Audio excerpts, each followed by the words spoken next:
Vous nous suivez en direct au terrain d'entraînement annexe.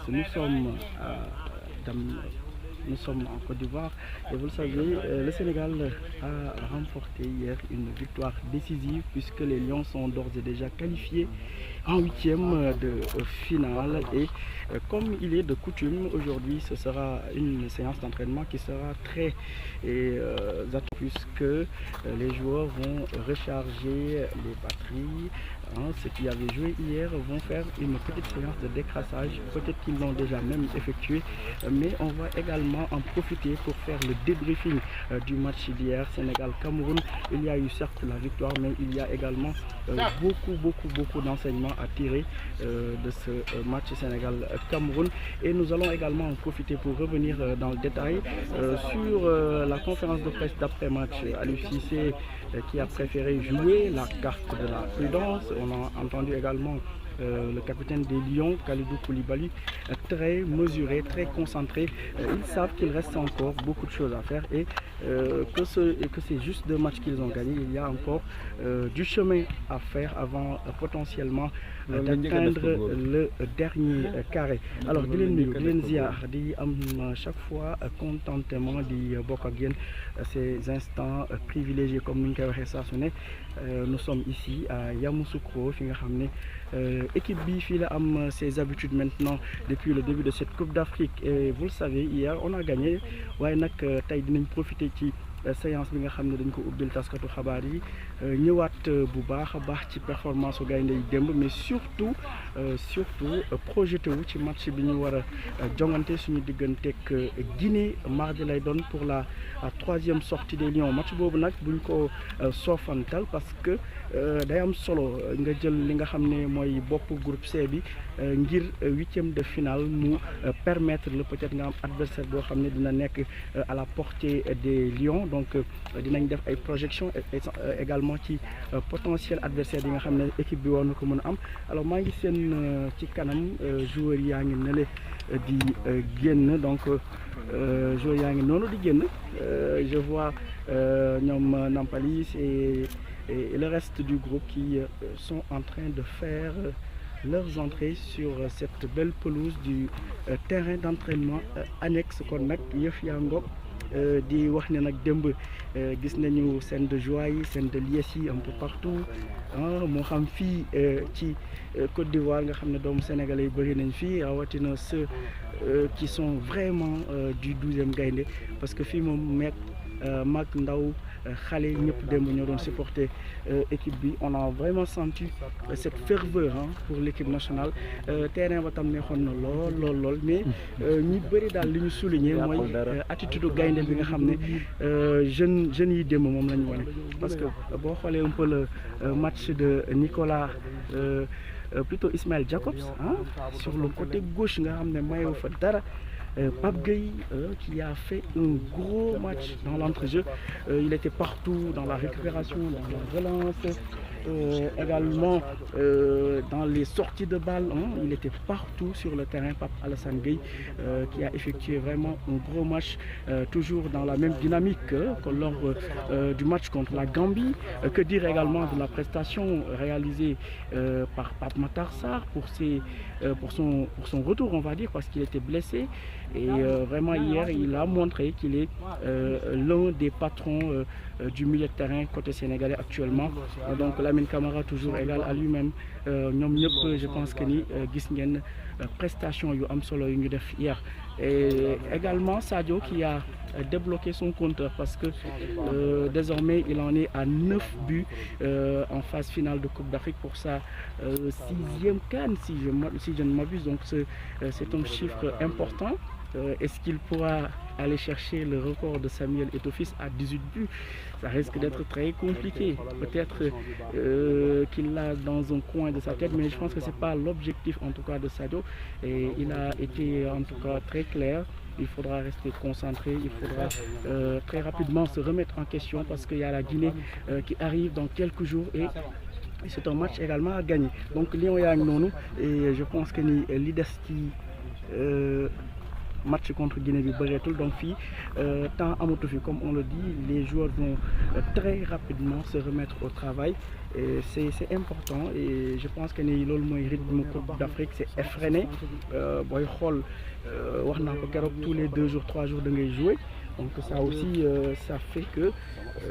tu es concentré tout le temps. Alors li nga xam ne également am na solo mooy le retour de Cheikhou Kouyaté dans la tanière. Vous le savez, il a été frappé par le deuil avec la disparition de son père donc Kouyaté démb on l'a revu ak ses coéquipiers d'ailleurs boo xoolee Sadio ba mu dugalee dafa daw dem kottu Cheikhou Kouyaté pour rendre ko hommage masawu ko mais wan ne ko équipe bi yëpp ñu ngi ci ginnaawam ñu ngi koy ñaanal ñu ngi koy en tout cas masawu même en zone mixte d'ailleurs Pape Gueye également ñëwaat na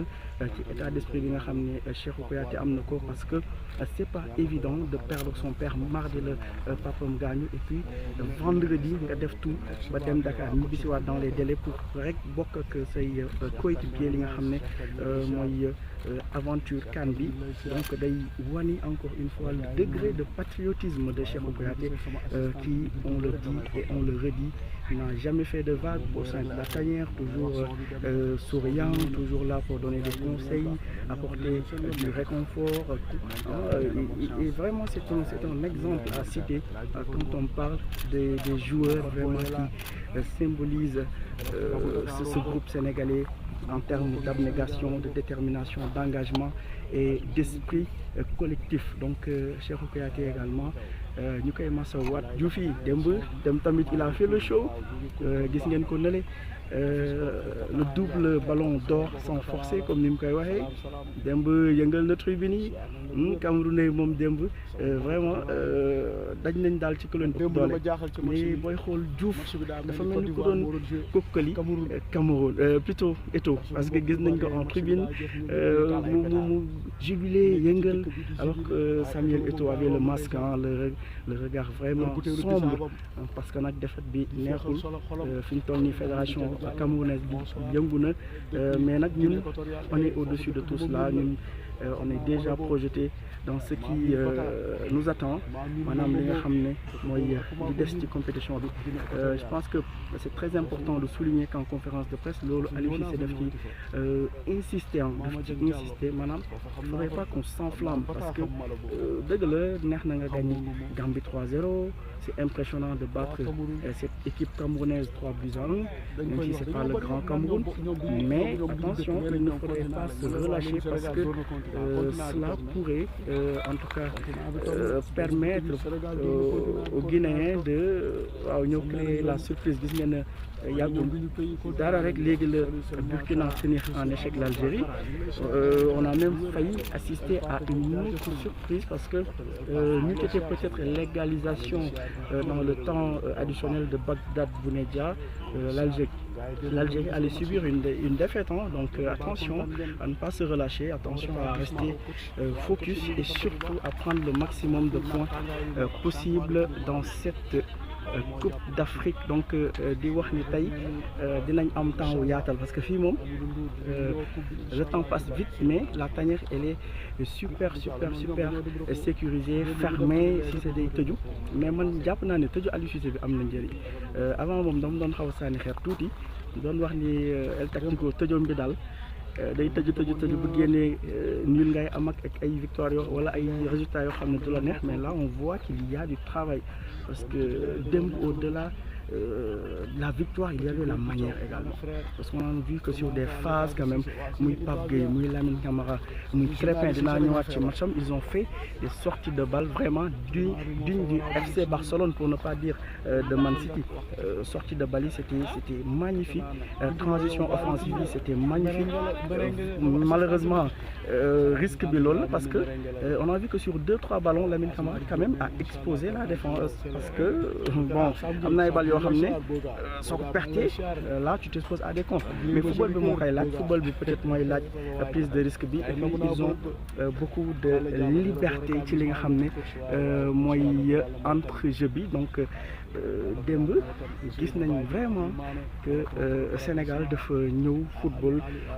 indi loo xam ne supporters yëpp kontaan nañ ñëpp gis nañ ci seen bopp et c'est important également parfois nga wane ni tu es au-dessus de la moyenne d'un point de vue tactique d'un point de vue également technique donc ils l'ont prouvé hier je pense que ni démb moom nañ ko naka Camerounais yi nangu rek jàngal nañ leen quand même tuuti football tey nag sama assistant bi du ma sama assistant bi moom tey moom du ma ko wax dara ndax mu ngi gérer à côté mais di wax ni vraiment là on est dans une situation boo xam ne dañuy tegante loxo ah presse bi aussi c'est le lieu de le dire ñu ngi def fii liggéey bu am solo pour vous faire vivre cette Coupe d'Afrique ah muy rajo muy presse écrite muy télé bi ñëpp ñu ngi fexe ba ngeen di dund li nga xam ne mooy Coupe d'Afrique bi fii ku manqué dara sa morom fexe ba nga am ko jàppalante donc c'est important hein, et cette confraternité qu'on retrouve ici c'est également souligné et tout ça fait que gis nga Diouf ngi noonu xol yaa ngi féex Diouf nee na ndax xol yaa ngi féex mooy sunu daaw mam Kumba Bagu Sénégal Diouf ngi noonu nee na ndax xol yaa ngi féex moom dem ba léegi daal mu ngi tooñ mu ngi sànni xeer mu ngi kaañoo marché bi kii la woon moom ñoom Eto'o waaw revanche bi la 2002 bi saa yi daan wax ak ay ñoom Eto'o daan ko tais-toi parce que mosoo ñu gagné 2002 bi la doon fay parce que jël coupe Diouf bu doon ñëw di wax dama fekkee Diouf ñëw di wax Égypte yàgg nañu jooy Cameroun tais-toi Cameroun yàgg nañu jooyloo parce que il fallait également rappeler que le Sénégal a mis fin à 34 ans de disette dans une phase finale de Coupe d'Afrique c'était quasiment impossible de battre le Cameroun que ce soit en 90 2017 plus récemment il y a eu vraiment énormément de fois où les Camerounais ont sorti le Sénégal au moins 4 fois démb nag vraiment il fallait que ñu gagner enfin le Cameroun ci phase finale Coupe d'Afrique c'est important de préciser waxuma match amical waxuma beneen compétition mais phase finale de Coupe d'Afrique Cameroun daanaka ñetti match yi ñu jotoon a jogante yëpp booy xool dañu doon éliminer donc cette fois-ci jël nañu suñu revanche loolu tamit c'est important loolu tam day am solo moo tax démb Diouf dafa jubilé ci tribune yi xaw a ruube tuuti xaw a kokkali ñoom Samuel Eto'o parce que c'est important day gani nga xam ne mooy Coupe d'Afrique et puis ku taxaw wax da ngay am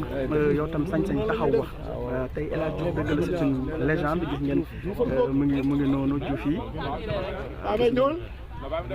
gis ngeen noonu Diouf ngi noonu waaw bu jokki tuuti ba ñëw gis ngeen ko waaw bu ko defee mu ñëw waxtaan ak ñun tuuti waaw moom tamit ci yëf yi la bokk te xam nañ ne yéen tam da ngeen koy safoo da ngeen koy bégee donc Diouf fii Faye mu ngi noonu di dem su pare ñu waxtaan ak moom tuuti rek mu wax ñu démb nan la dundee match bi depuis les tribunes waaye itam victoire bi lan lay def ci groupe bi donc c'est important alors pour revenir un peu sur l'historique des Cameroun Sénégal je le dis 90 ñoom ñoo ñu doon 0 à 92 suñu kan bi au Sénégal ñoom ñoo ñu doon 1-0 en 2002 ñu éliminé ca final ba daal di ñu xañ suñu final ak ñoom génération El Hadji bi justement 0-0 tir bi la ñu gagné woon 3-2 2017 également Cameroun Sénégal 0-0 tir bi 4-5 donc ñu 4 fois yoo xam ne en phase finale de Coupe d'Afrique Cameroun chaque fois ñu doon këpp yalwaan bi donc alhamdulilah ba démb yàlla def ñu am li nga xam ne mooy ndam suñu digganteeg Cameroun donc Diouf qui nous a promis de venir s'exprimer on l'attend et ce sera avec plaisir ñun tamit ñu daal di partager également un peu ces moments parce que tamit moo ñu ko tàmmal moom il est toujours disponible pour la presse et il ne mâche pas ses mots li mu bëgg wax dafay wax ci digg bi lay jaar donc nañu ñëwaatal El Hadj Ousseynou Diouf le double ballon d'or ci nan la dundee démb victoire bi ak également comment est-ce qu'il entrevoit la suite de la compétition. Maman Ndiaye dama lay dénk sama micro bi comme ça man je pourrais pas me déplacer ñu waxtaan ak El Hadj Ousseynou Diouf ci suñu victoire bu démb bi attends je passe par là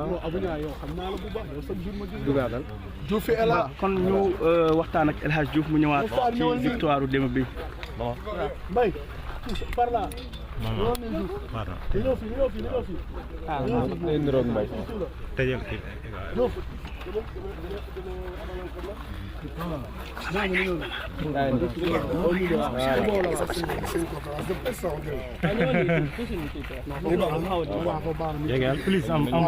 micro yi dafa xaw a diis.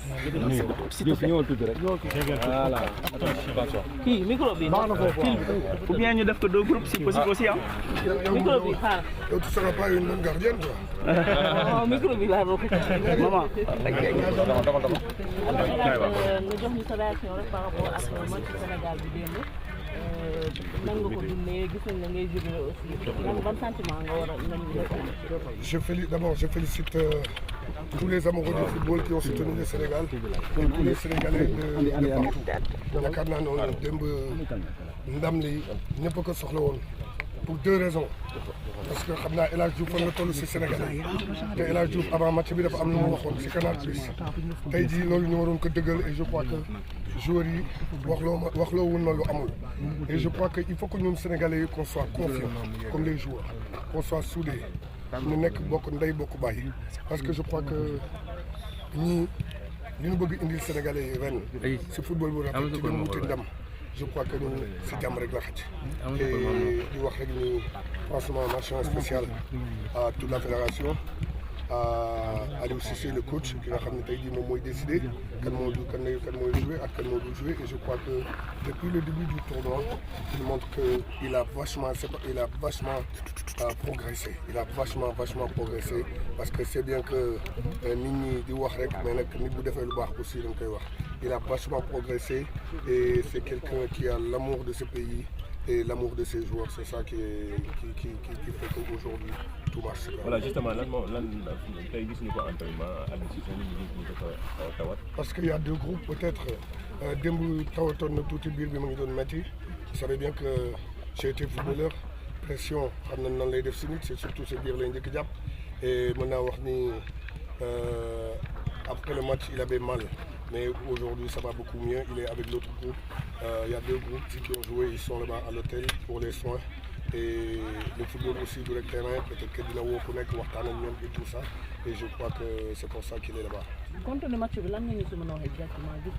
Contenu match, un match de très haut niveau. Match de très haut niveau. Le boy football, il y a des matchs. Moo di concentration bi moo di détermination bi moo di aussi déchet technique c'est très rare ñu gis une équipe qui joue comme mën naa wax ni comme Manchester City démb laa gis maîtrise technique ak tactique bu nga xam ni macha allah et je crois que ni loolu lépp si entraînement bi la parce que man mi nekk ñoom matin midi soir gis naa ne à l'entraînement ils sont tellement appliqués et que ku nekk a envie de jouer et que même bu fekkee tey jii ñëpp bëgg jouer aussi les gens se respectent dans ce pays. waaw démb match bi fan la tolloon ba match bi jeex ñu gis show yi nga xam ne yaa ngi ko doon def. waaw moom loolu si la bokk aussi parce que il faut que ñu wan nit ñi tamit mën nañu show parce que tey jii boo amee une équipe qui fait rêver et que t'as pas de looloo tax booy gën wax suñu supporters yi boo xewee da ngay wane ne yow yaa xew parce que peut-être que d'ici peu de temps d'ici peut-être 5 ans 6 ans on n'aura plus cette génération là donc boo xewee da ngay wane ne yow yaa xew defoo dara lu naqadi nit ñi da ngay gagner da ngay jubiler aujourd'hui Liverpool que ñu am équipe bu baax que ñu bañ équipe bu baax show rek la ñuy def ils sont toujours ensemble les supporters sont très forts donc li may wax rek moo di show bi aussi si respect laa ko teg mais match Cameroun Sénégal dafa am pour ma teg parce que pour ma ko teg parce que Camerounais yi dañu yàgg di wax quelques joueurs camerounais pas tous les Camerounais parce que am na ay Camerounais yoo xam ne ils sont fans de cette équipe ils sont fans du Sénégal te dañu bëgg tamit Sénégal di wan ne rek ni xam ngeen ni Sénégal Cameroun c'est un match dans le match ndax bu ñu nee Sénégal Cameroun daan ne El Hadj Diouf daan ni Samuel Eto'o la seen xel yi di ñaar njëkk dem et que aujourd'hui ñun ñaan ñëpp ku nekk xam nañ ne ay showman lañu on est des golden boy et que tamit dafa war a neex avant match bi war a neex aussi après match bi mais ku perte rek nga gëm yàlla xam ne perte nga.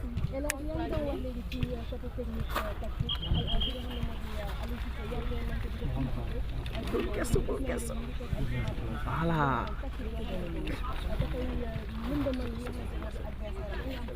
waaw mais mën naa wax ne aussi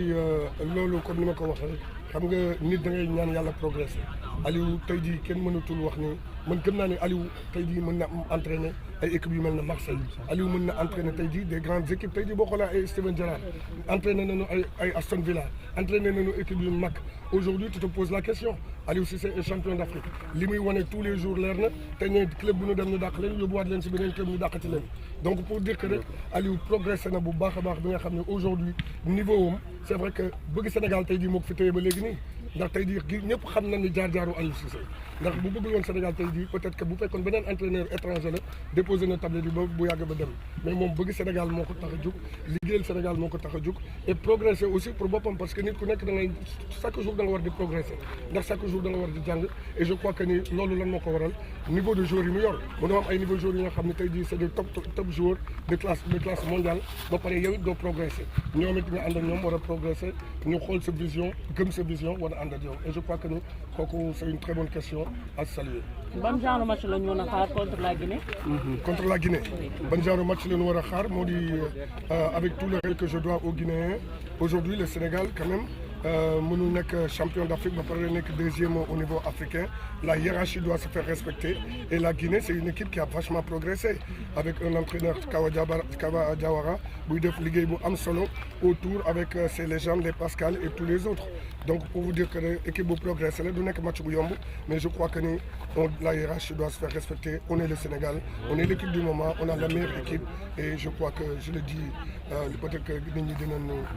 El Hadj Diouf ëmblul lii wala là mais c'est la réalité et c'est la triste réalité. Mon ami, ici 2 minutes. Comment il va Aliou Cissé? Aliou, il va super bien, il va beaucoup mieux. On a mangé tout à l'heure tous ensemble. Il va beaucoup mieux et je crois que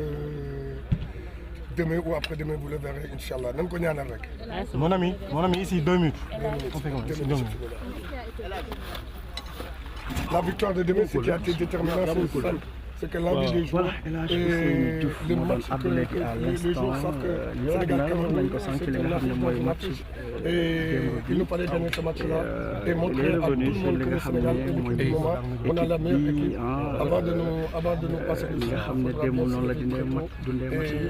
des joueurs de classe mondiale. La performance et la qualité qu'on a les autres individuellement ci caractère bi ci fulla bi ci fayda bi ak victoire bi fan la yóbbu li nga xam ne mooy Sénégal mais je dirais bien que franchement mention spéciale à l'entraîneur Aliou Cissé depuis que le tournoi a commencé il n'arrête pas de montrer qu'il a franchement beaucoup progressé et c'est un entraîneur aussi de classe mondiale. Aujourd'hui Aliou il mériterait même après Guinée pourquoi pas entraîner des équipes comme Marseille des très bonnes équipes du championnat de France et pourquoi pas du championnat. On a battu le Cameroun hier mais il reste quand même des matchs à gérer. La décision de ça par contre reviendra quand Aliou Cissé contre la et Guinée je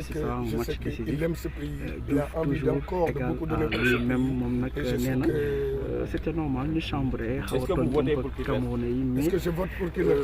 je vote pour qu'il reste parce qu'il fait du très bon boulot on n'a pas envie de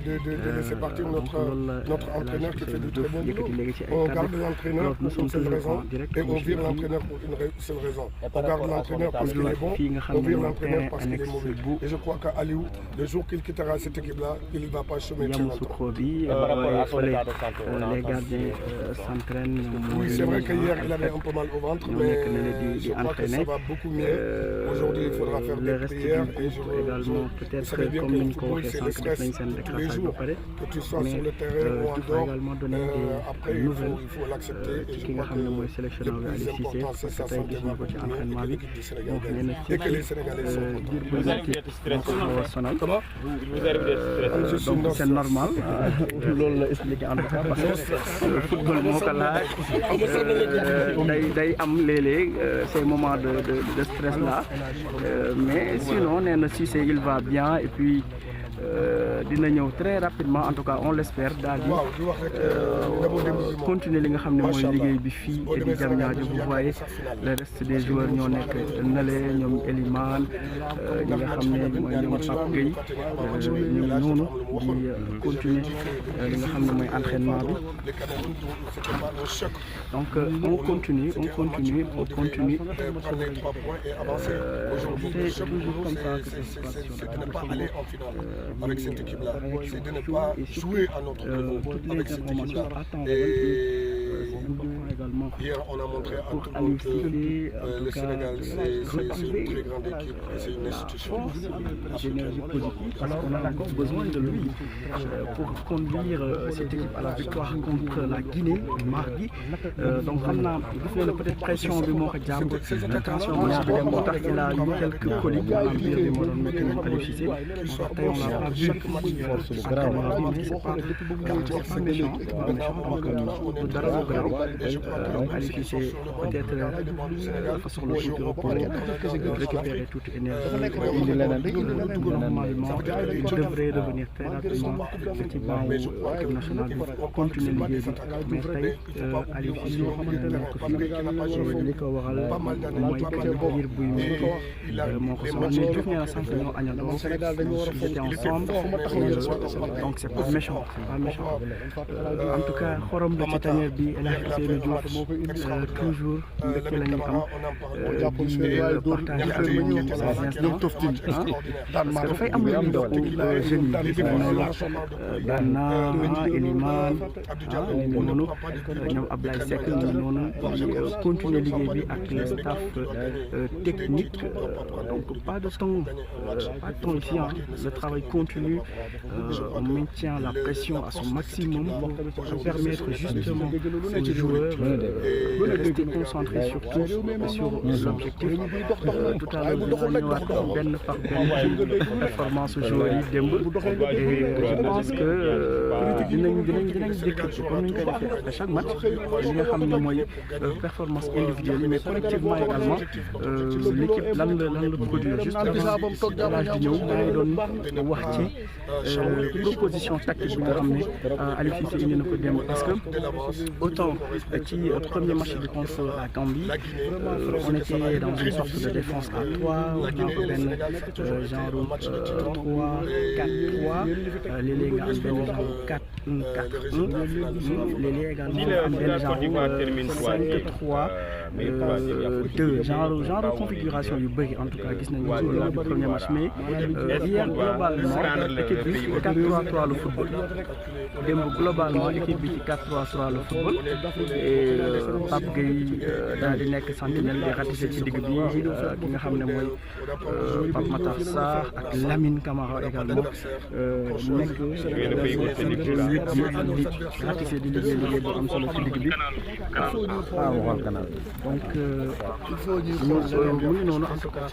ce qui est sûr non mu ngi ñëw mais canal dafa am ambiance ce qui est sûr mooy que ni il y a des matchs où il y a des matchs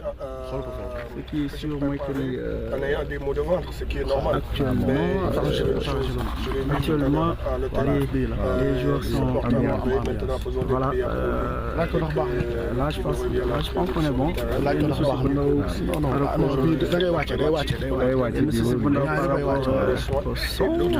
là je pense qu'on est bon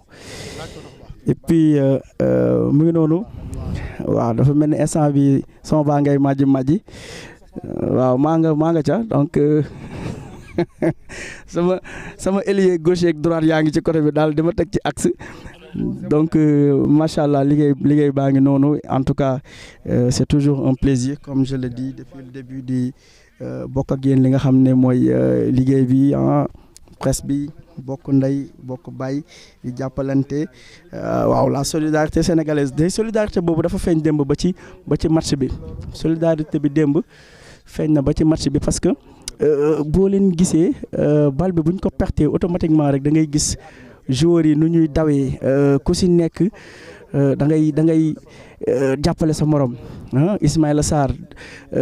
di replier wu tout le temps di duggaat ci digg bi pour fermer l'espace di ñëw jàppale ki nga xam ne mooy Krépin Diatta boo xoolee Lamine Camara démb nit ñi dañ doon wax mais Lamine xanaa 4 poumons la am parce que volume de course su Lamine Camara également c'est exceptionnel et bon peut-être ñun lay xaw a bett wala ñenn ñi mais ñi nga xam ne yàgg dañ ko suivre xam nañ ay capacités am du leen bett mais vraiment hier on a vu que Lamine Camara vraiment il a encore sorti un gros match avec surtout benn volume de jeu bu exceptionnel je vois ki nga xam ne mooy Nampalys donc moom tam dinaa ñëwaat ci moom ak configuration bi au milieu Youssouf Sabaly tam mu ngi noonu di entraîner loolu tam je pense que c'est une très bonne nouvelle. Sabaly qui revient à l'entraînement collectif Youssouf Sabaly moom tam ñëwaat na ci yëf yi c'est important il va maintenir la concurrence même si quand même Krépin fi mu toll nii moom jàpp na fu dëgër et surtout il fait de très bons matchs moom tam Krépin dinaa ñëwaat ci ay matcham alors dañuy def li nga xam ne mooy waxtaan bi ñuy partager chaque fois maanaam match bi jeex na performance yi gis nañ ko individuellement on a vu quand même joueur bi ne li nga joxe joueur bi ne li nga apporté ci équipe bi joueur bi ne selon li la Aliou Cissé jox comme rôle parce que ñun ñu nekkoon stade ba dem on a vu que benn Krépin Diatta nga xam ne moom moo nekkoon ci côté Aliou Cissé ba match bi di commencer ba muy jeex Cissé mayu ko jàmm il était sur son dos di ko teg pressing di ko replacer di ko jox ay consignes donc Krépin démb Aliou Cissé da ko teg choc ba match bi jeex et puis c'est comme ça parce que loolu la liggéey bi laaj et puis il faut être exigeant dans le haut niveau parce que moindre erreur boo ko defee ça se paye cash donc démb on a vu que Krépin Diatta vraiment il a fait un gros match disponible dans les sorties de balle surtout xam nga dafa am solo son profil lu tax parce que à la base ñëpp xam nañ ne milieu offensif la parfois même jamono yu muy football Bruges voire même Monaco au début puis milieu genre ailier et droit lañ ko doon jouer loo wala ailier gauche parfois en tout cas c'était un joueur très offensif moom Krépin Diatta booy xool ci at yu mujj yi la commencé wàcc ndànk-ndànk di jëm ci reconversion comme joueur défensif donc moo tax tey jii day am solo boo amee genre joueur boobu muy football en défense parce que sur les sorties de balle tu as cette qualité technique là qui permet que l'équipe en tout cas ne perd pas rapidement le ballon loolu day am solo et puis comme on le dit il apporte le surnom également en attaque donc Krépin on a vu vraiment que démb il a fait un gros match ci combinaison yi ci conservation du ballon bi ci également xam kañ lay war a dem kañ lay war a tempérer le jeu ak également kañ lay war a resserrer assumer pleinement son rôle de défenseur parce que début bi luñ ko mënoon reprocher tuuti rek mooy peut-être sur le plan défensif doon na xaw a réer et c'est normal parce que c'est pas un défenseur de fonction de formation en tout cas mais gis nañ ne léegi il est à l'aise dans ce rôle de piston droit et c'est de bonne guerre parce que là on voit qu'il est à l'aise sur repli bi day xam kañ lay dem day xam également kañ lay ñëwaat mais vraiment man chapeau à Krépin ba chapeau ba waaw kooku déggal alaaji maa ngi koy ziar waaw non loolu moom xalaatuñu ko sax kon sénégalais wooñu donc mu ngi noonu di wax ni pour revenir au match de Krépin pour man c'est un 9 sur 10 parce que offensivement indi na ci li nga xam ne moom la ñuy xaar ci piston défensivement également je pense que Krépin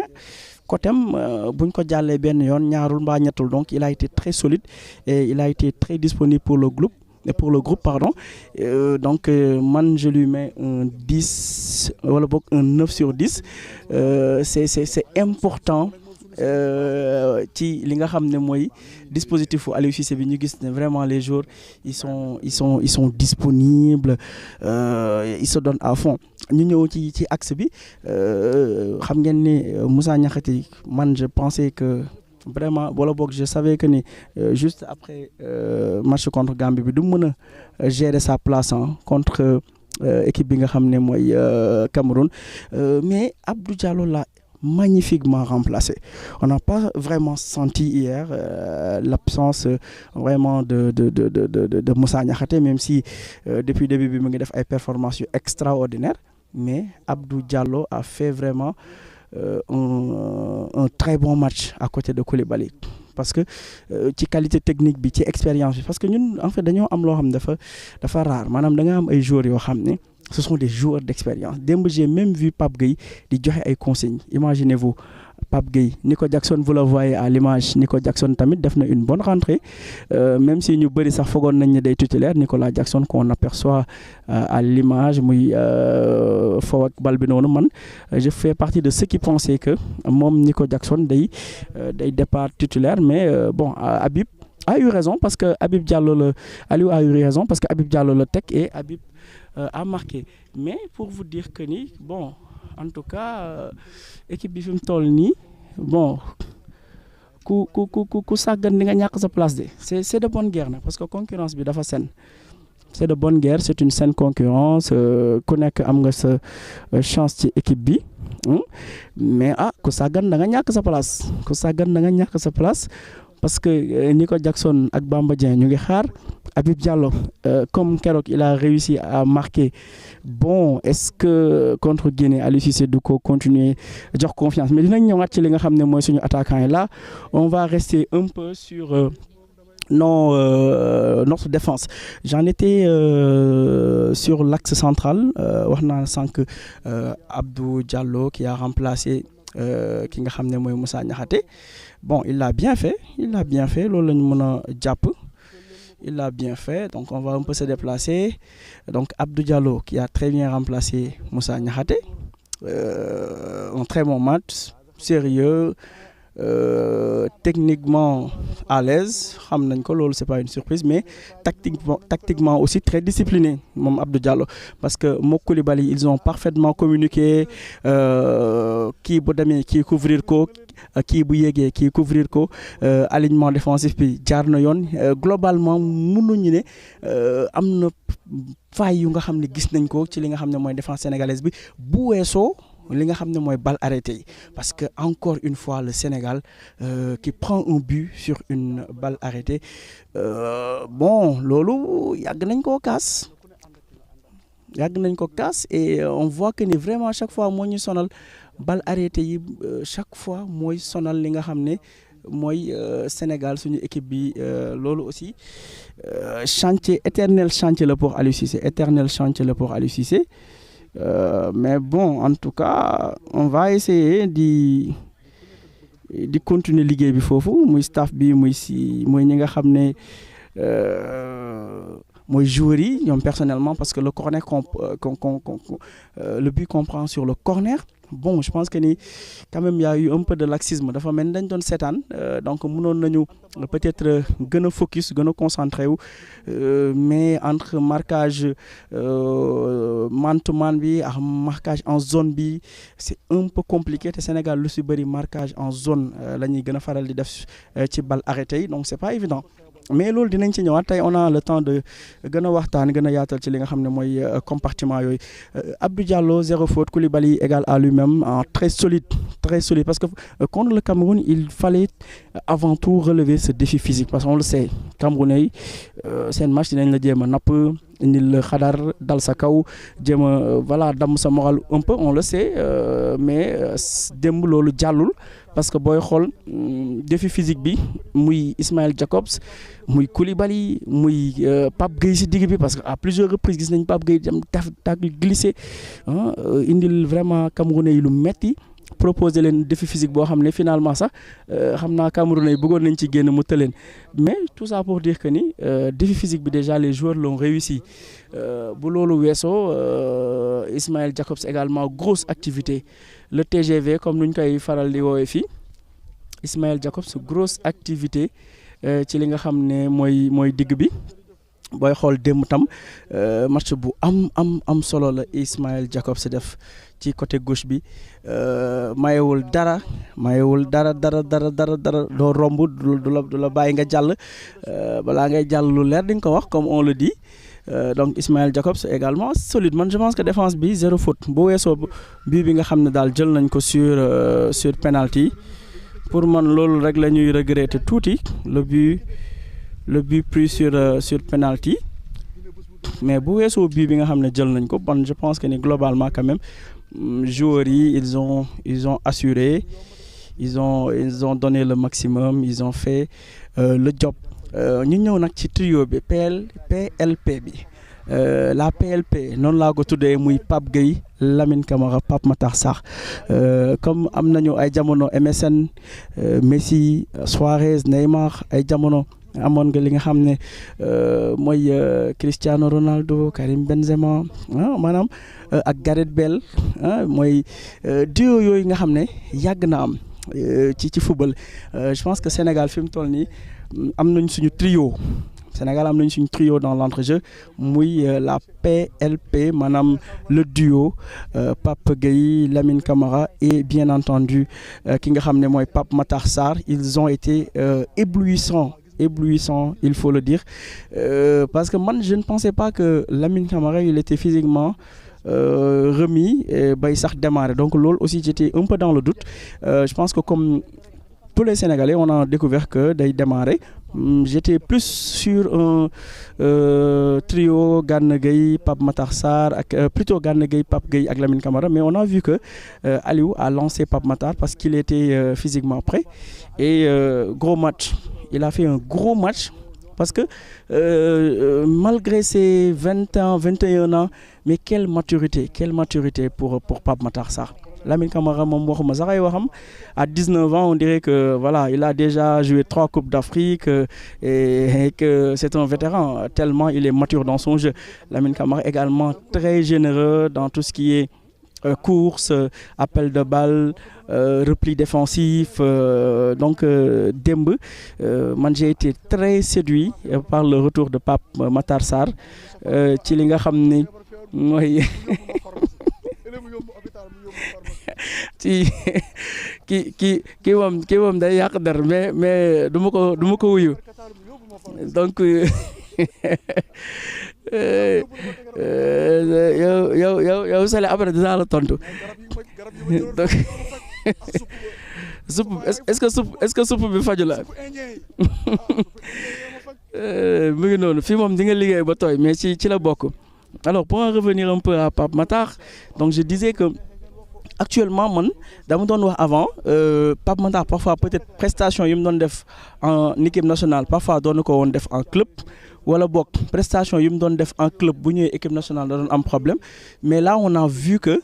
léegi dafa gagner en maturité et booy xool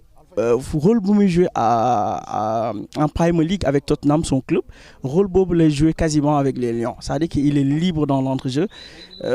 parce que maa ngi naan Pape Gueye sentinelle c'est vrai mais Pape Matar il redescend souvent ci ko jàppale ci li nga xam ne mooy tâche défensive yi mais il redescend souvent pour chercher le ballon et permettre à ce que les sorties de balle se fassent dans des conditions optimales fluides am na qualité boobu am na aisance technique boobu donc ci rôle défensif bi il était bon mais également ci sortie de balle également il a assuré moom nga xam ne mooy Pape Matar Sarr booy xool sax c'était très logique que ñu remplacer ko je pense c'était dans le dernier quart d'heure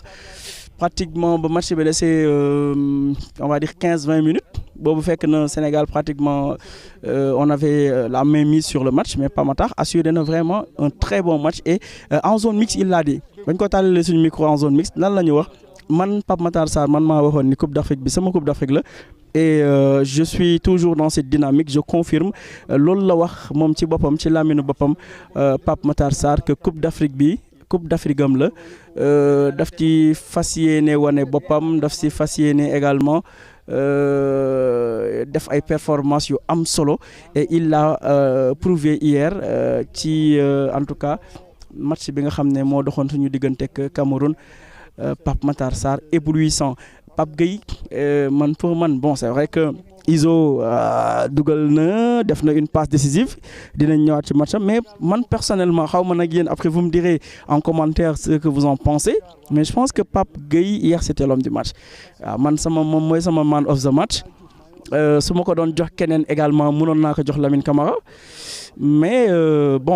Iso également a fait son match il a été dangereux à plusieurs reprises ci côté droit bi passeur buteur également je l'ai dit c'est important il est déjà à 2 passes décisives et 1 but en 2 matchs c'est très bien parce que attaquant da ngay am ay statistiques attaquant da ngay am ay chiffres c'est important et donc il démarre bien et je pense que c'est normal que ñu désigner comme man of the match mais man sama homme du match c'est Pape Alassane Gueye d'ailleurs est-ce qu'il va rester à l'OM je ne pense pas parce que apparemment il est plus dans une dynamique de quitter l'Olympique de Marseille pour se relancer potentiellement dans une équipe où il aurait plus de temps de jeu et fu mu toll nii je pense que Sénégal recruteurs yëpp ñu ngi leen di bàyyi xel muy Lamine muy Pape muy ki nga xam ne mooy Iliman Iso ñoom ñëpp je pense que ne recruteurs yi ñu ngi leen di bàyyi xel bu baax a baax et c'est bien CAN bi tam c'est une vitrine ça permet également aux joueurs de briller de taper dans l'œil des recruteurs potentiellement alors pour Pape Gueye pour man c'est l'homme du match hier hein. Mais yéen après ngeen wax ma ce que vous en pensez en commentaire est-ce que Pape ngeen di jox man of the match bi wala Iso ngeen koy bàyyil Lamine moom li mu wax leer na xam nga dafa am solo ci équipe nga am des jeunes qui ont faim des jeunes qui veulent gagner qui veulent faire partie de l'histoire du football sénégalais c'est important et je pense que nous avons véritablement un groupe qui est conscient qu'avec cette génération ils peuvent gagner encore 2 voire même 3 CAN pourquoi pas et Lamine Camara li mu wax mooy que ni fi mu toll nii moom il espère qu'il va continuer dans cette logique dans cette dynamique de performance de compétitivité pour pouvoir peut-être gagner cette 2e étoile avec le Sénégal parce que bokkul woon ci ñi ko gagné woon fële ca Cameroun donc très logiquement Lamine Camara day bëgg gagner trophée bi niki noonu ñoom Pathé Ciss ñoom Ismaël Jacobs en tout cas tous ces jeunes là qui n'ont pas encore eu la chance de gagner le trophée dañ koy bëgg ñoom tam donc ils ont faim ah li Aliou waxoon en conférence de presse d'avant-match ils ont faim ils veulent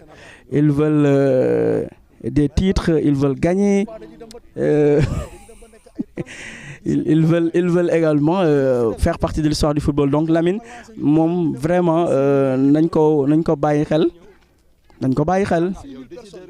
xel donc il est là il fait ses matchs et man je pense que nañu laal bant bu amul blessure ah bu amul benn blessure je ne vois pas lan moo koy génne ci 11 de départ bi moom Lamine Camara donc c'est important également qu'il ait cet état d'esprit parce que nee na moom dafa bëgg continuer jusqu'au bout pourquoi pas sax gagner Coupe d'Afrique bi c'est ce qu'il a dit en tout cas en zone mixte hier donc ñu koy ñaanal yàlla def Sénégal gagné waat ko bu ko defee moom mi nga xam ne gagné na Coupe d'Afrique bi dans la catégorie des U20 également gagné CHAN bi mu bokk également on l'espère si équipe bi indi ñaareelu étoile bi fii ci Sénégal rawatina en tout cas jeune génération bi donc j'ai parlé de Pape Gueye défensivement il était solide à l'aise dans les sorties de balles très sûr parce que boo xoolee sur les rares ballons yi nga xam ne kii da ko perte muy ki nga xam ne mooy Lamine Camara sur les rares ballons yi nga xam ne da ko perte booy xool waaw gis ngeen Diouf mooy def noonu ay yëfam waaw ça c'est Diouf donc Lamine Camara ci ball yi nga xam ne daf ko perte y avait toujours benn couverture derrière soit Pape Matar soit Pape Gueye donc bon il est encore jeune dafa am peut-être fooy tollu tu as un football disons footballu xale ngay xaw a yor tuuti waxin la nag donte moom il est très expérimenté wax naa ko sànq yaakaar naa ni joueur bu am expérience la malgré son jeune âge football bu ñor lay football mais léeg-léeg footballu xale ngay football maanaam di nga perte balle bi foo xam ne waxoo ko fa perte ça nous est arrivé à au moins 2-3 reprises dans le match hier te chaque fois dañ doon gis ni contre-attaque bu métti lay mujjee jur ci ginnaaw donc il faut faire attention à ce genre de perte de balle et je pense que ni loolu bu ko régler après ça peut être bien pour la suite voilà Mory Diaw également dem gis nañ ko noonu ci banc bi moom tam très concerné mu doon joxe ay consignes fin au match bi c'était tendu rawatina ba Camerounais yi dugalee li nga xam ne mooy deuxième but bi donc mu ngi noonu voilà gis ngeen joueur yaa ngi noonu di continuer li nga xam ne mooy liggéey bi Iliman tamit dugg na au moment où on avait besoin de lui parce que bon équipe bi xat boo xam ne fi mu toll nii pour nga prétendre à une place de titulaire day compliqué donc ce qui est sûr mooy que ni moom tam ba mu duggee def na li nga xam ne mooy match am moom mi nga xam ne mooy Iliman Ndiaye c'est important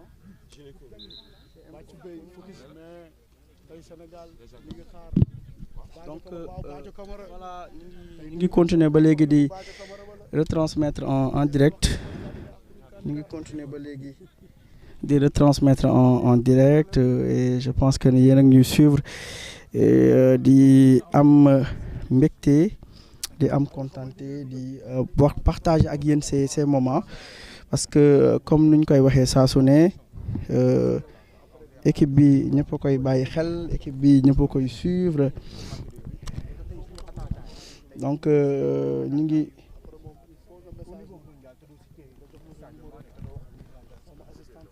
juste le temps qu'on règle un petit souci.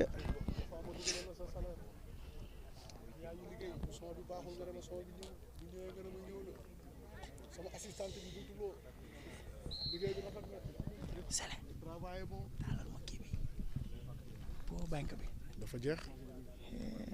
dina mais kii bi xam ma xool ñaata la am non lu mu lay wax ni attends je te prête un pot ba boy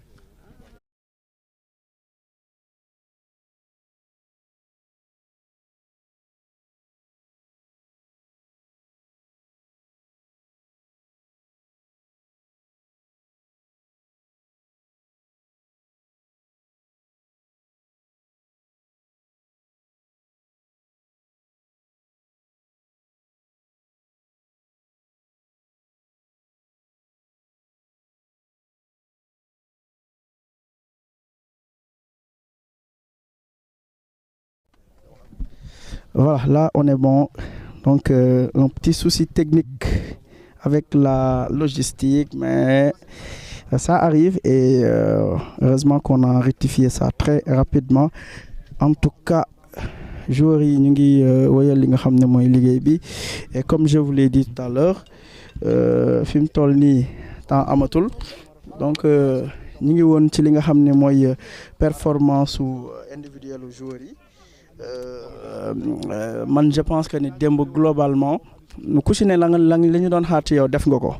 waaw démb ku si ne li ñu doon xaar ci yow def nga ko et puis c'est en fait ça un groupe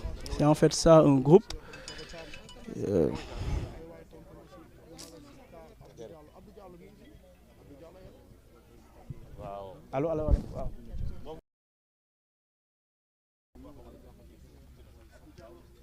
C'est bon,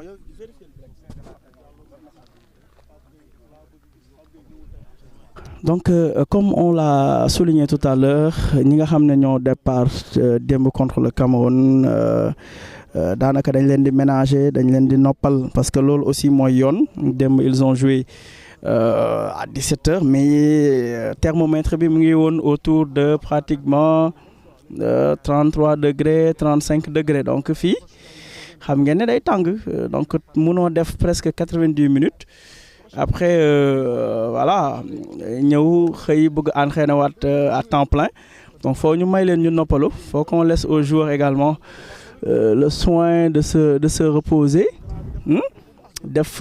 li nga xam ne mooy récupération tuuti recharger les batteries parce que day am solo de mélanger les organismes. Et là, il fait très chaud. C'était un match intense. Donc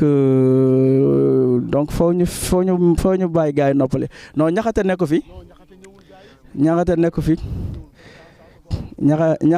ñaxate dafa bokk ci ñu ñuy noppal. Waaw cheville bi. Cheville bi.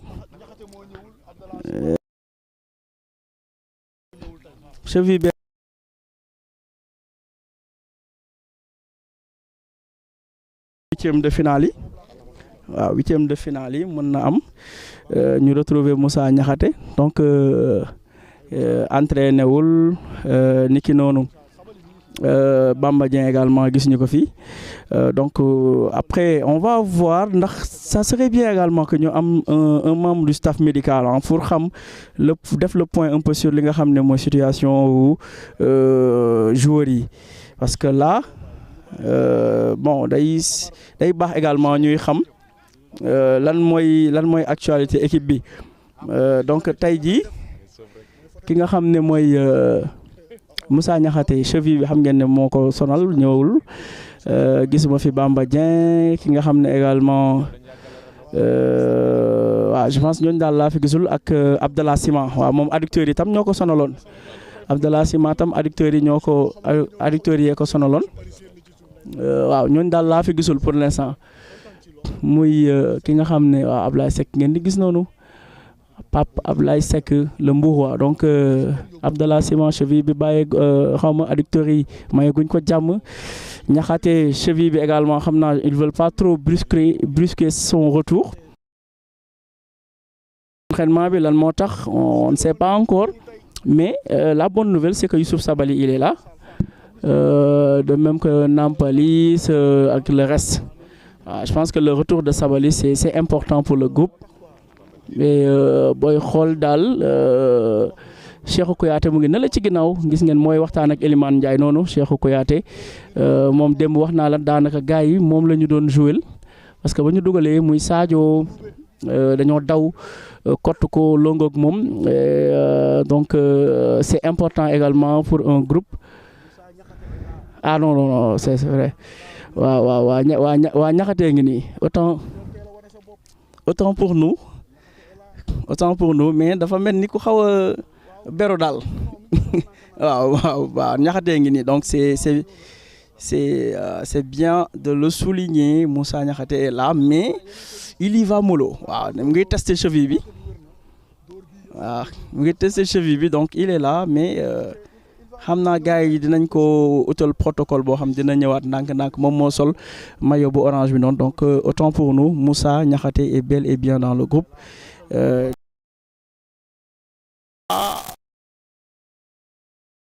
Gis ngeen moo nekk na le di wax ak ki nga xam ne mooy Nicolas Jackson et également Gana Gueye donc c'est Bamba qui n'est pas là Bamba Dieng moom gisuma ko fi de même que Abdallah Sima donc Bamba Dieng il est pas là de même que Abdallah Sima donc bon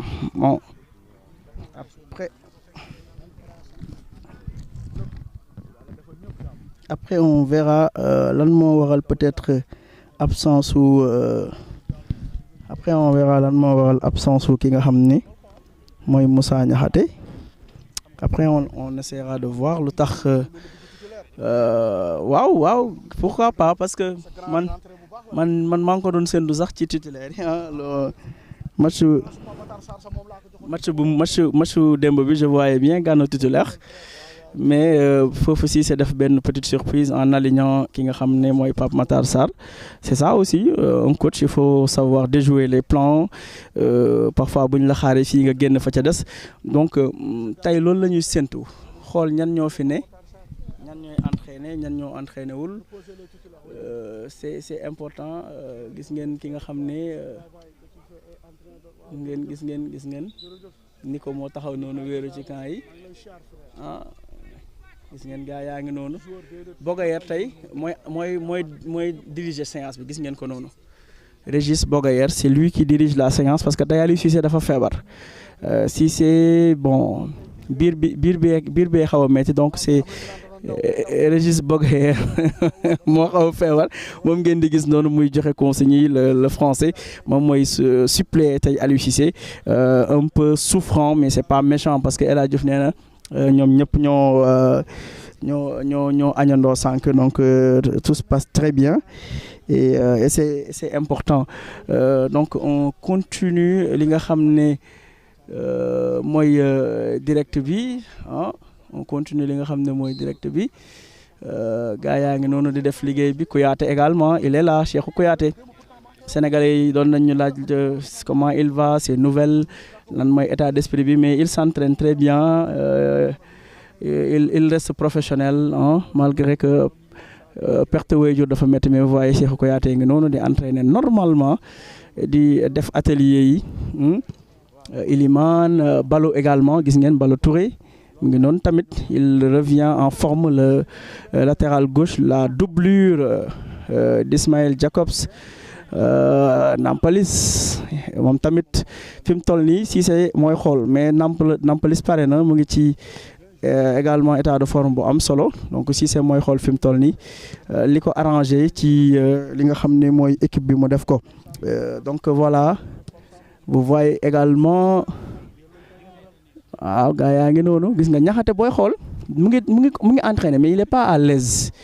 mais da ngay xam ne waaw nekkul à l'aise ay mel ni koy xaw a samp gis nga day samp cheville bi ay man je pense que bon il est robuste quand même mais il devrait y aller doucement parce que cheville dafa sensible waaw cheville dafa sensible waaye partie 6 waaw Niakhaté daal Niakhaté pour l'instant bon ñëwagul à 100% pour l'instant ñëwagul à 100% donc loolu tam on va surveiller ça pour voir un peu la suite des événements pour ce qui est du cas de Moussa Niakhaté mais ñëwagul à 100% moom loolu moom c'est sûr et certain waaw gis nga tey instant yi précision devant le but le gardien yi di def ni comme ça di gën a namm tànk yi gën a en tout cas liggéey devant le but parce que c'est important Sénégal booy xool gis nga Niakhaté mu ngi noonu am na ku muy waxal noonu ci côté presse bi gis nga booy xoolee nu muy dawee voilà même si il s'entraîne mais c'est pas encore le Niakhaté qui est à 100% de ses moyens donc à ce rythme-là je pense que même contre la Gambie ça va être limitant ça va être limite pour qu'on ait Moussa Niakhaté ci li nga xam ne mooy match Sénégal Guinée bi boog je veux dire Elimane Ndiaye mooy moom tamit entraîné noonu moom tamit il fait ses matchs tranquille boolew ci coow lu bëri et di peut-être yaakaar également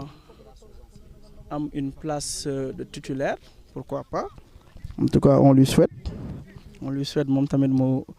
rayante ba am place de titulaire am Cheikhou Kouyaté voilà sorti par Alfred Gomis waaw alors kooku moom partie 6 la voilà mu ngi noonu donc il est quasiment 18h passé de quelques minutes ici la nuit commence à tomber ñu ngi continuer li nga xam ne mooy liggéey bi en tout cas pour vous faire un peu le point aujourd'hui sachez que les joueurs qui avaient démarré hier contre le Cameroun pour la plupart ont été laissés au repos donc en tout cas ils se sont entraînés légèrement le matin ñi nga xam ne ñoo fi des mooy joueurs yi nga xam ne démb soit ils n'ont pas eu de temps de jeu ou bien soit ils ont passé le match sur le banc maanaam dugguñu football pour la plupart ñooñu tey booy xool dañ leen bàyyi ñu entraîné wu alors que ñoom Sadio Mané ñoom Ismaïla Sarr et le reste ñoom vraiment dañ leen di bàyyi ñu noppalu tuuti par contre Bamba Dieng on l'a pas vu et on ne sait pas pourquoi loolu bon dinañ ko jéem a lijjanti ba xam lan moo tax Bamba Dieng joué wul voilà Kouyaté moo marqué moom tam il est en forme il est concentré Cheikhou Kouyaté waaw gars yaa ngi continuer di def liggéey bi Balo Touré mooy def noonu Nampalis taajal na ko hop ca kaw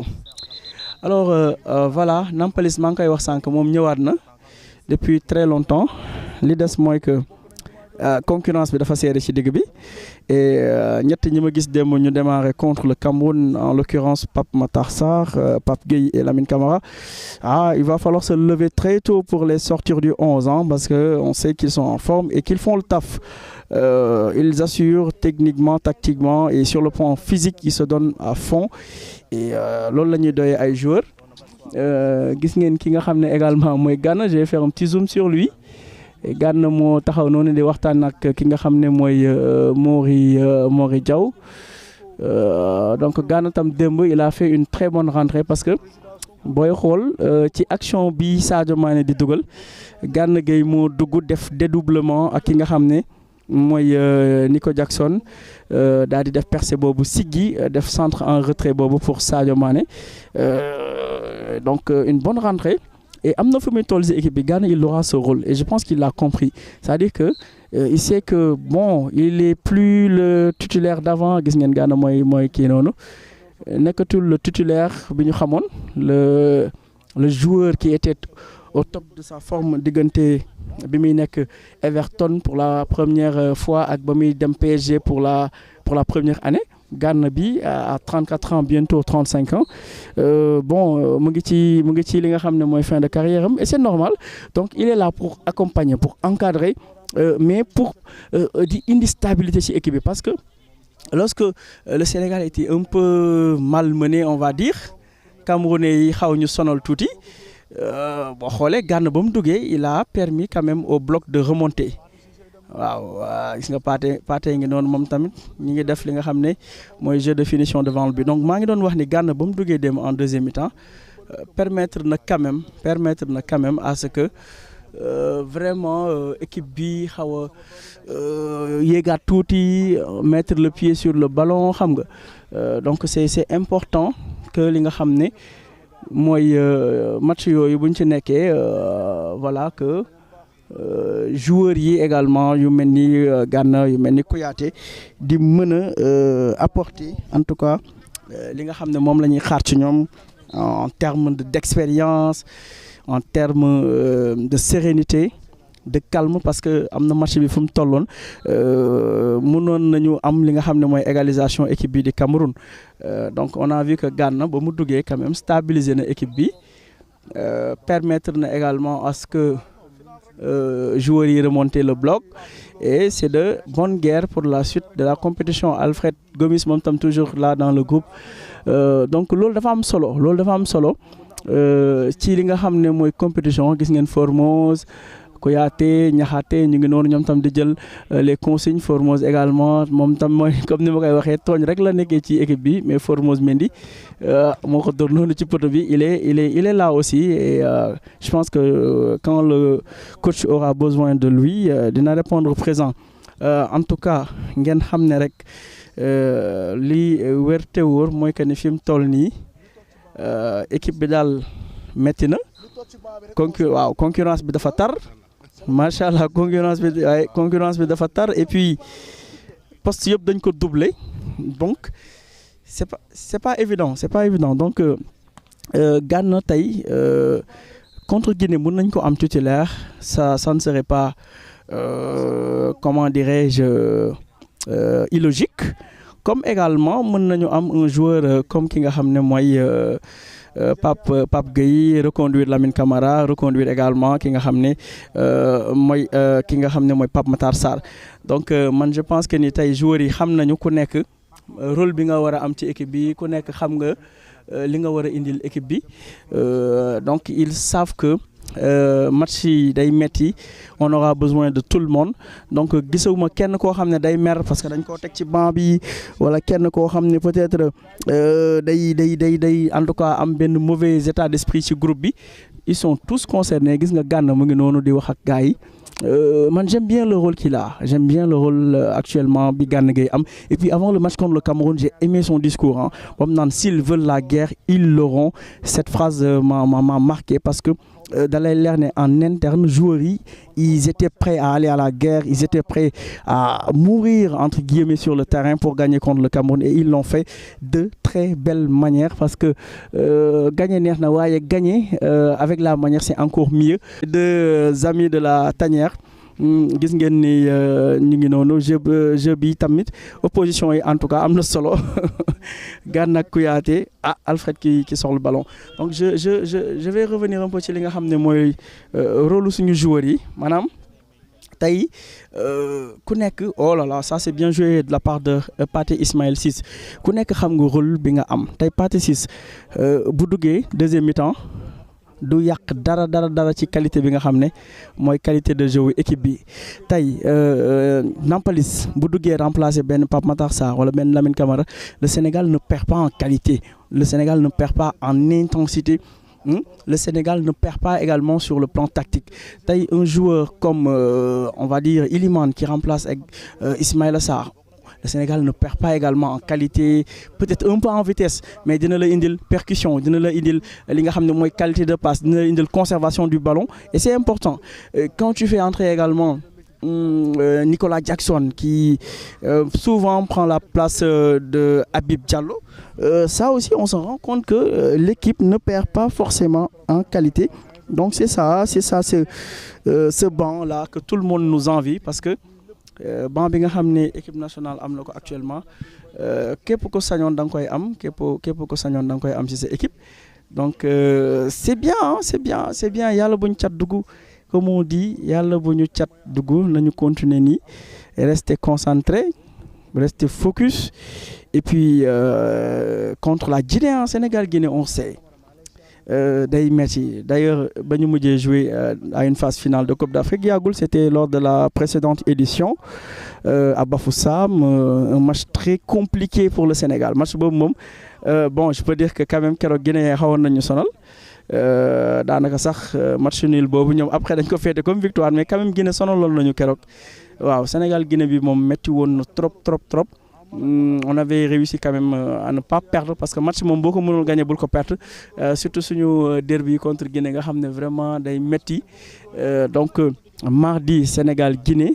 pour lijjanti li nga xam ne mooy première place au groupe C bi il va falloir être concentré teel a dugg ci match bi teel a lijjanti suñu match comme on le dit comme on l'a fait contre le Cameroun comme on l'a fait contre la Gambie auparavant il va falloir que ñu teel en tout cas dugg ci match bi pour faire la différence et surtout voilà quoi bañ a may confiance à l'équipe de Kaba Diawo parce que gis nañ quand même comme d'habitude la bataille des mots a déjà commencé ku si nekk yaa ngi sànni say argument ku si nekk également yaa ngi waa gis ngeen Elimane Ndiaye moo yëkkati noonu Cheikhou Kouyaté c'est une belle image Elimane tamit ma def tuuti benn focus ci moom gi gis ngeen Elimane Pathé Ciss ak également ki nga xam ne mooy Abdoulaye Niakhate Ndiaye ñoom ñoo nekk noonu toone ngi noonu di dem gars yi gis na gars yi fii dañ leen di tërëg nag fii dañ leen di dërëj fii moom amul caaxaan dañ leen di dërëj ba ñu nooy parce que liggéey moo fi am il faut aussi le souligner le travail effectué par le staff technique joueurs yi dañuy def liggéey bu am solo parce que je l'avais souligné ci sama direct yi nga xam doon naa ko def régulièrement à Bafoussam bon nous on avait la chance d'être auprès de l'équipe mais à Bafoussam ce qu'on avait remarqué c'est que plus le Sénégal avançait dans la compétition plus les joueurs étaient physiquement mais injouable en fait parce que da ngay jouer ak adversaire yi tu sens que ni ñoom dañuy sonn mais sénégalais yi macha allah suñu joueurs yi ils étaient quand même assez frais physiquement donc loolu tamit c'est important à souligner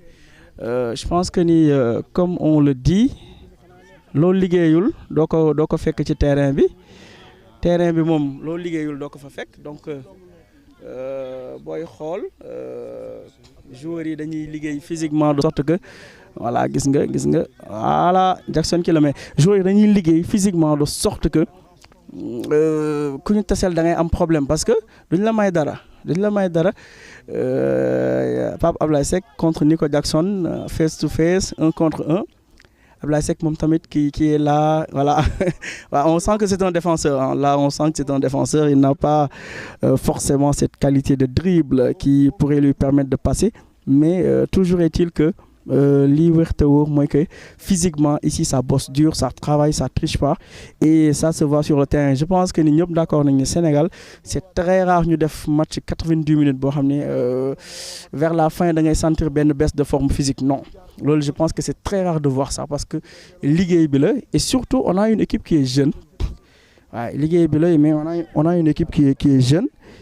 et ça fait que véritablement physiquement également les gosses sont prêts. Donc guddi gi mu ngi wàcc fii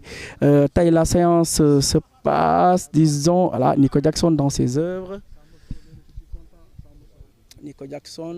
face à Elimane. Tey en tout cas comme je le disais séance bi comme d'habitude la même si groupe bi ñëpp duñu bokk mais man je pense que l'une des satisfactions également c'était le fait de revoir ki nga xam ne mooy Youssouf Sabaly à l'entraînement. Oh là là Nico Jackson Nico yooyu dee ko dugal waay yooyu dee ko dugal waay Nico Gana ngi noonu wéeru ci poto bi alors opposition baa ngi continuer waaw hop là gars yi comme je l'ai dit ils se donnent à fond parce que ci entraînement yi ça c'est Gana qui frappe à côté ci entraînement yi ngay mën a wone peut-être lu convaincre coach bi et puis de la permettre physiquement nga retrouver li nga xam ne mooy say qualités mais Gana il est très en forme. Voilà, Gana, Alfred qui s'impose, c'est bien également pour la confiance des gardiens. Gana il est très en forme et c'est bon de le souligner. Nampalys tamit il est très en forme kon ci digg bi ça passe donc c'est bien de savoir que ne Aliou ci digg bi moom ñim soxla ñëpp daanaka ñu ngi fii ñu ngi ci forme ñu ngi ci jàmm waaw muy Gana muy Nampalys muy ki nga xam ne mooy Cheikhou gis ngeen ko noonu Fodé Ballo-Touré ñëwaat na gars yi daal ñu ngi fi man li ma bëggoon après peut-être lijjanti mooy tey Bamba Dieng lu tax entraîné wul wala est-ce que dafa entraîné ci suba si waaw man daal loolu il faut que ma lijjanti ko ba xam Bamba daal lan moo waral daal nekkul ci séance tey bi est-ce qu'il a ressenti une douleur wala waaw mooy ñi jongante woon démb waaw ñooñu moom dañ leen di xaw a nabee ménager leen tuuti en tout cas daal xam naa ni il a ressenti quelque chose peut-être que c'est une alerte c'est pas méchant mais dinañ xool également pourquoi Bamba Dieng il s'est pas entraîné lan moo waral gisuñu ko tey ci séance bi c'est important également ñu am boobu information et puis lu ci am rek on vous fera parvenir ces informations là. Sadio waaw Sadio moom xam nga ni waaw moom dédicacé ko gars yi waaw Sadio moom vraiment moom générosité mooy deuxième touram waaw moom macha allah je pense que ni fii il est très aimé par les Ivoiriens ko si wax waaw en tout cas daal war naa gis journaliste itam may leen ci mayo Al Nassr yi dédicacé ñu ci may comme parce que ci lañ bokk mais boo bëggee dégg daal xam naa ni gars yi gis nga paate nga noonu jàpp ndigli gars yi fii moom ñu ngi liggéey lu métti li wérte wóor mooy que Gana moom mu ngi fii Sabaly entraîné wu na Nampalys entraîné wu na mais on n'a pas vu ki nga xam ne mooy Bamba Dieng loolu nag après foo ñu jéem a xool lan moo waral tey Bamba Dieng entraîné wul pour mën a vraiment xam daal lu waral loolu parce que am na fi yëf yi di toll daal am na fi yëf yi di toll da ngay creuser pour am les bonnes infos et Bamba Dieng moo fi manqué Niakhaté tey entraîné na mais ba léegi day sox li nga xam ne mooy tànk bi Niakhaté ba léegi day sox tànk bi donc gëm naa ne gëwuma ni boog fii ak ñuy jouer contre la Gambie Moussa Niakhaté dina fi nekk à 100% ba titulaire contre la Guinée pardon gëwuma ni contre Guinée dina fi nekk à 100% bay titulaire donc Moussa Niakhaté fi mu toll nii entraîné wu na tey mais nekkul à 100%. Bamba Dieng aussi démb dafa mel ni suñu digganteeg Cameroun ci échauffement bi dafa mel ni dafa xaw a ressentir benn genre alerte. waaw looloo tax tey gisuñu ko fi parce que ñoom Sadio ak ñoom Koulibaly ak ñooñu moom ci suba la ñu entraîné wu xam nga vite fait sax daal salle la ñu dem def tuuti vélo après def seen massage comme d'habitude là ils sont à l'hôtel gis ngeen Iliman ak Nampalis ñooy waxtaan noonu en toute complicité Iliman Ndiaye et Nampalis Mendy le Marseillais et le Lensois feetam yaa ngi am ni Pathé Ciss ak Formose mu ngi koy fompal kanam gi joueurs yi gis nga dañoo bokk ndey bokk baay gis nga fële Nico Jackson également dañoo bokk ndey bokk baay ils sont vraiment dans une dynamique de voilà jàppalante def bloc faire une équipe voilà c'est très joli ça donc c'est ça la force aussi du groupe ñoom dañ koy wax muy Koulibaly Aliou Cissé da koy wax ki nga xam ne également mooy Lamine Camara ñoom ñëpp dañ koy wax maanaam équipe bi force bi ñuy gën a am mooy que solidarité bi bokk ndey bokk baay jàppalante xam nga sur la barre ki nekk li nga yéene sa bopp nga yéene ko sa morom loolu dafay am solo saa su ne ñu koy souligner di ko fàttali. Je rappelle que nous sommes ici en direct depuis 17h que le Sénégal en tout cas la plupart des joueurs qui n'avaient pas joué hier sont en train de s'entraîner correctement et c'est avec plaisir que nous partageons ces instants de football avec vous. wax naa ni match démb bi bëri na ay jàngat mais man sama jàngat bi ma ci def personnellement mooy que ni macha allah joueurs yi ku si ne la nga waroon def nga ko ci attaque bi ci défense bi ci li nga xam ne également mooy Edouard Mendy il a fait son match parce que but bi il pouvait rien faire même si Aliou Cissé wax na ko en conférence de presse c'était l'un des regrets à avoir ci li nga xam ne mooy match bi maanaam but bi nga xam ne moom la ñu jël démb peut-être que ça aurait été bien pour le Sénégal de finir sans prendre de but muy clean sheet bi mais bon malheureusement tam Cameroun la équipe bu mag la et sànq jund naa ko bal arrêté on a toujours encore et encore ce problème Sénégal ci corner sa fit du dal ñu nga fàttaliku Coupe du monde 2018 bi Colombie nañ ñu def suñu corner boobu Sénégal coup franc sa xel du dal donc day compliqué chaque fois bu adversaire bi amee balle arrêtée muy corner muy coup franc c'est très compliqué suñu défenseurs yi on dirait que bon parfois dañuy seetaan dem sur le but voilà quoi ki nga xam ne mooy Castelletto il surgit de nulle part kenn marqué wu ko il met sa tête tranquillement amul benn opposition donc bon c'est un peu dommage parce que Cameroun mënoon nañ ko dóor 3-0 wala 4-0 c'est-à-dire que dóor ko te doo encaisser but bon malheureusement on n'a pas réussi à le faire mais yàqul dara ci li nga xam ne mooy performance su joueurs yi di wax ne rek fi mu toll nii li des daal mooy jéem a assurer la victoire contre la Guinée Guinée Sénégal Guinée nag xam naa ne nag dina neex Sénégal Guinée xam naa ne également c'est attendu parce que boobu tam derby la waaw derby bu doy waar sax laay wax parce que kenn du may sa morom dara et puis ku ne di nga bëgg également daal di wane sa bopp ci match boobu. Donc ce sera un match très attendu et on sait que ni suñu mbokk guinéen duñ ñu may dara duñ ñu ko may en tout cas ki nga xam ne daal mooy Aliou Cissé nee na daal il faut rester concentré gagner ñaari match taxul nga nekk champion d'Afrique donc il faut rester focus. Il faut rester concentré et ne pas se disperser. Waaw information ici de Bamba Dieng bon on ne veut pas pour l'instant trop s'avancer.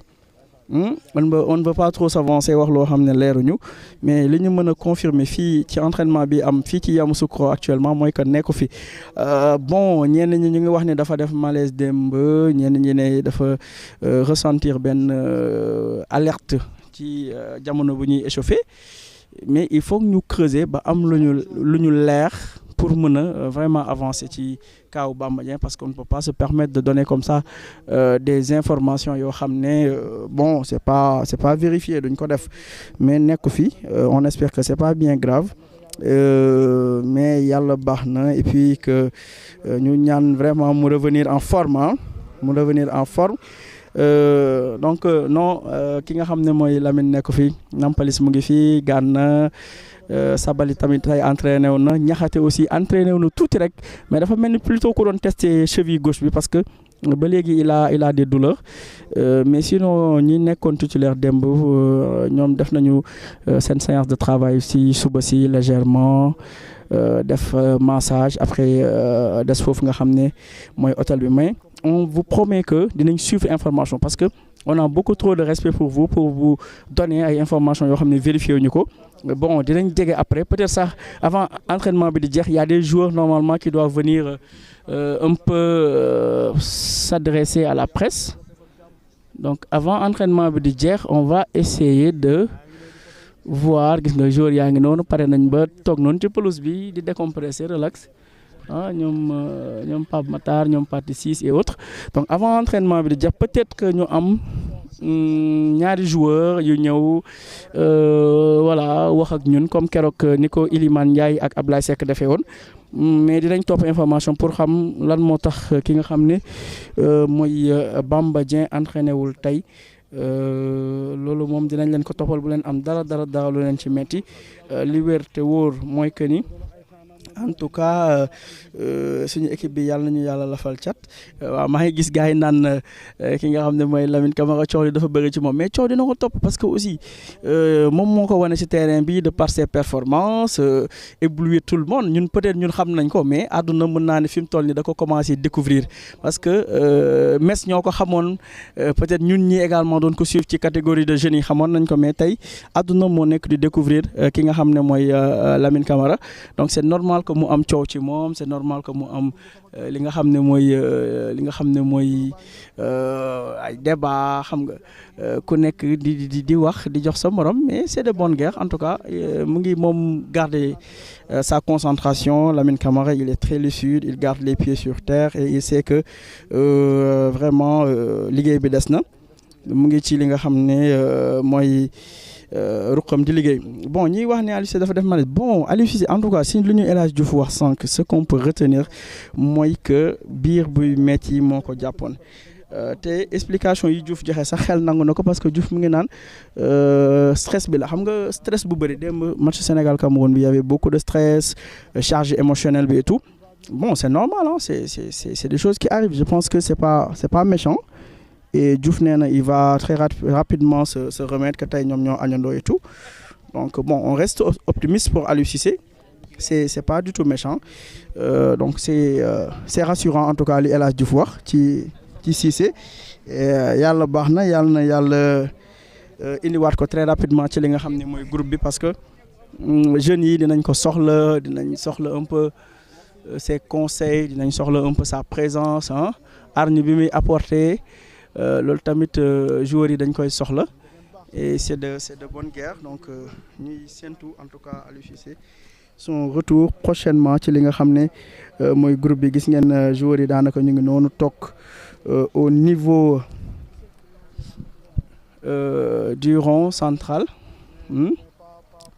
gis nga ñu ngi noonu dafa mel ni benn genre photo de groupe la ñu bëgg a def on dirait bien. Ouais, genre photo de groupe. Le cri du cœur gis nga gaa yaa ngi noonu di yëkkati le camp donc là il semblerait que entraînement bi jeex na daa mel ni fi mu toll nii jàng yi tas na gaa yaa ngi noonu di dem ñoom Ilimane et compagnie dafa mel ni daanaka entraînement bi tas na bon tey nag Kara waroon nañu may nag au moins 2 joueurs au moins